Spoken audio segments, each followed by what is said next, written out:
Hello everyone, welcome to the Sky High Academy. Guys, आज के इस वीडियो में हम बात करने वाले हैं क्लास 12th का पॉलिटिकल का सेकंड चैप्टर, जो कि है दो ध्रुवीयता का अंत। बट मैं चाहूँगा कि आप ये चैप्टर समझने से पहले जो फर्स्ट चैप्टर है उसे अच्छे से समझ लें, तभी आपको ये सही से आएगा। अब चैप्टर की शुरुआत करते हैं। सबसे पहले आपको समझना है कि दो ध्रुवीयता क्या होती है। तो जैसा कि आप फर्स्ट चैप्टर में जान चुके हैं, शीत युद्ध के दौर में पूरा विश्व दो खेमों में या फिर दो गुटों में बटा हुआ था, पूंजीवाद और साम्यवाद। विश्व का इन्हीं दो गुटों में बटा होना दो ध्रुवीयता कहलाता है। लेकिन हुआ क्या था, 1991 में 1991 में सोवियत संघ का विघटन हो गया, मतलब उसके टुकड़े हो गए, और इसी तरह से जो शीत युद्ध था वो भी ख़त्म हो गया और विश्व पूरा एक ध्रुवीय हो गया। मतलब अब तक पूंजीवाद और साम्यवाद दोनों गुट थे, अब बस एक ध्रुव बचा, पूंजीवाद। तो कब हुआ ये? 1991 में। तो हम बात करेंगे कि सोवियत संघ का 1991 में जाकर विघटन क्यों हुआ, इसके टुकड़े क्यों हुए। तो पहला कारण था हथियारों की होड़। जैसे कि आप जानते हैं, शीत युद्ध के दौरान अमेरिका और सोवियत संघ के बीच हथियारों की होड़ लगी हुई थी। इसी होड़ की वजह से सोवियत संघ का विघटन हो गया, क्योंकि इसकी अर्थव्यवस्था बहुत कमज़ोर हो चुकी थी। इसके पास पैसा नहीं बचा, सारा पैसा इसने हथियारों की होड़ में लगा दिया, तो इसी वजह से इसका विघटन हुआ। दूसरा जो कारण है सोवियत संघ के विघटन का, वो है कम्युनिस्ट पार्टी की निरंकुशता। दरअसल जो कम्युनिस्ट पार्टी है सोवियत संघ में, वो एक अकेली पार्टी थी, उसके अलावा कोई और पार्टी वहाँ पर नहीं थी। तो उसे लगा मैं तो अकेली पार्टी हूँ, अच्छा काम करूँ या ना करूँ, सरकार तो मेरी ही रहेगी। तो इसी वजह से धीरे धीरे जो पार्टी थी ये भ्रष्ट हो गई, बेईमान हो गई और अपनी मनमर्जी चलाने लगी, जिसकी वजह से यहाँ की जनता में असंतोष पैदा हो गया या आक्रोश पैदा हो गया, गुस्सा पैदा हो गया और सोवियत संघ का विघटन हुआ। तीसरा कारण, जो एक बड़ा कारण है, वो है मिखाइल गोर्बाचेव के कार्यों की धीमी गति। दरअसल मिखाइल गोर्बाचेव सोवियत संघ का राष्ट्रपति था और इसने जनता से कुछ सुधार कार्य करने के वादे किए थे, और जो ये कर भी रहा था, देश में बहुत अच्छे काम कर रहा था। जैसे कि इसने कुछ नीतियाँ बनाई, जैसे ग्लासनोस्त, या जिसे कहते हैं खुलापन, और पेरेस्ट्रोइका यानी पुनर्रचना। इसी प्रकार इसने जनता के दिलों में देशभक्ति की भावना पैदा की, ताकि उन्हें अपने देश से प्रेम उमड़ आए। इसके अलावा इसने अफ़गानिस्तान में जो सोवियत संघ की सेनाएं थीं, उन्हें इसने वहाँ से वापस बुला लिया और अपने देश का विकास करना चाहा। लेकिन क्या हुआ, ये जो कार्य कर रहा था मिखाइल गोर्बाचेव, वो बहुत धीमे धीमे कर रहा था। काम तो अच्छे कर रहा था, बट बहुत धीमी गति से। इस वजह से सोवियत संघ की जनता में असंतोष पैदा हो गया, क्योंकि जनता जो है ना, हमेशा बेसब्र होती है और चाहती है एकदम सब कुछ हो जाए। तो इसी वजह से जनता इसके खिलाफ हो गई और आखिरकार सोवियत संघ का विघटन हुआ। नेक्स्ट है राष्ट्रवाद। दरअसल जैसे मैंने आपको बताया कि मिखाइल गोर्बाचेव की वजह से जनता के दिलों में राष्ट्रवाद की, देशभक्ति की भावना पैदा हो गई, और इसी वजह से वो अपने देश को अलग करवाने की मांग करने लगे। तो ये भी एक कारण बना। पांचवा कारण है अफ़गानिस्तान में सैनिक हस्तक्षेप। दरअसल सोवियत संघ ने अपनी सेना अफ़गानिस्तान भेज रखी थी और काफ़ी लंबे समय तक वो सेना वहाँ पर रही। इस वजह से भी सोवियत संघ की जो सेना थी वो कमज़ोर हो गई और आखिरकार की इसका एक विघटन हुआ। नेक्स्ट है रूस को प्राथमिकता देना। दरअसल सोवियत संघ यूँ तो 15 देशों का एक समूह था, लेकिन हुआ क्या कि वहाँ पर केवल रूस को ज़्यादा महत्व मिल रहा था, जो रूस कहेगा वही वहाँ पर हो रहा था। तो इसी वजह से भी जो बाकी देश थे वो खुद को दबा हुआ महसूस करने लगे और इसके लिए फिर उसका विघटन हो गया।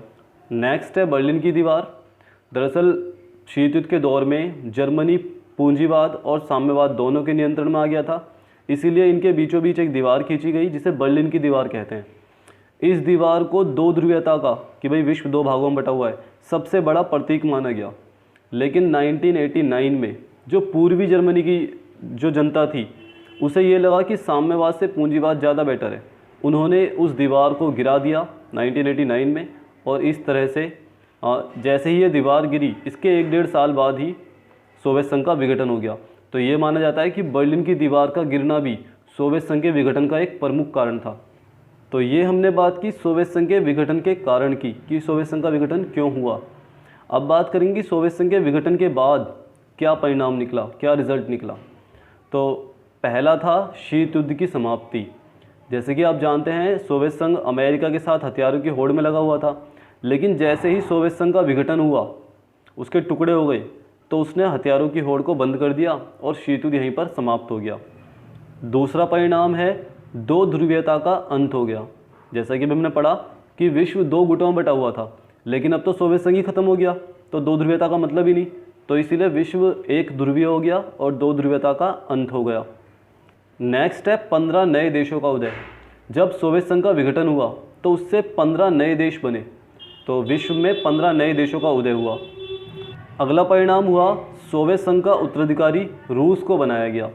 जो रूस है ये माना गया कि वो सोवियत संघ का वारिस है, उसका उत्तराधिकारी है, कि अब अगर आज के टाइम में हम सोवियत संघ की बात करते हैं तो हम रूस की बात करते हैं। नेक्स्ट, पूंजीवाद का प्रचार।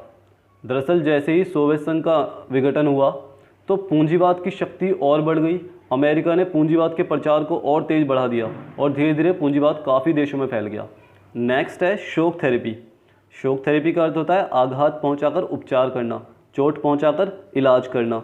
1990 में विश्व बैंक और अंतर्राष्ट्रीय मुद्रा कोष ने साम्यवाद को पूंजीवाद में ढालने के लिए जो मॉडल अपनाया, जो तरीका अपनाया, उसे ही शोक थेरेपी कहते हैं। सिंपल शब्दों में आप ये समझ लो, विश्व बैंक और अंतर्राष्ट्रीय मुद्रा कोष ने सरकारी को प्राइवेट किया। वही क्या है, वही उसी मॉडल को शोक थेरेपी कहा जाता है। सोवियत संघ के विघटन का जो अगला बड़ा प्रभाव पड़ा वो था लोकतंत्र का प्रचार या प्रसार। दरअसल सोवियत संघ में नागरिकों के अधिकारों को छीना जा रहा था, जनता को उतनी आज़ादी नहीं थी जितनी लोकतंत्र में होती है। तो इसीलिए जैसे ही सोवियत संघ का पतन हुआ या सोवियत संघ का विघटन हुआ तो और देशों को ये सीख मिल गई कि अगर जनता को दबा कर रखोगे तो वही हाल होगा जो सोवियत संघ का हुआ है। इसीलिए उन देशों ने अपने यहाँ पर लोकतंत्र की स्थापना की और नागरिकों को अधिकार दिए। अंतिम परिणाम आपको याद करना है कि तीसरी दुनिया के देशों का आर्थिक नुकसान हुआ। दरअसल जैसा कि आप इस नक्शे में देख पा रहे हैं, जो ये ग्रीन वाले देश हैं इन्हें पहली दुनिया के देश कहते हैं। जिन्होंने शीत युद्ध के दौर में पूंजीवाद को अपनाया वो पहली दुनिया के देश हैं। इसके अलावा जो आप येलो देख रहे हो ये दूसरी दुनिया के देश हैं जो साम्यवादी देश थे। और जिन देशों ने गुटनिरपेक्षता अपनाई वो तीसरी दुनिया के देश हैं जो आप रेड में देख पा रहे हो।